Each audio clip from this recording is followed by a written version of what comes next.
శ్రీ శ్రీ శ్రీ పోతులూరి వీరబ్రహ్మేంద్ర స్వాముల వారు కాలజ్ఞానంలో చెప్పిన విధంగా 7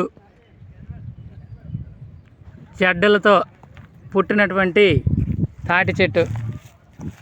ఇది పార్వతీపురం మన్యం జిల్లా గోపాలపురం గ్రామానికి దగ్గరలో ఉంది.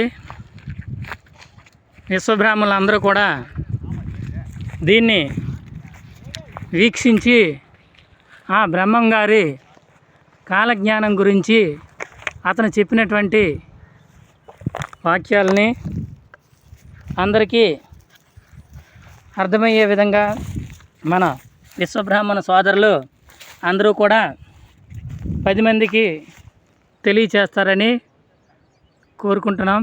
ఇట్లు Parvathipuram Parvathidevi carpenters workers union. చూడండి బ్రదర్స్, ఈ కాయలు కూడా చూడటానికి అదో రకంగా ఉన్నాయి. ఇది మన ఏరియాలో ఉండడం అనేది చాలా గర్వించదగ్గ విషయం. Thank you friends, share me.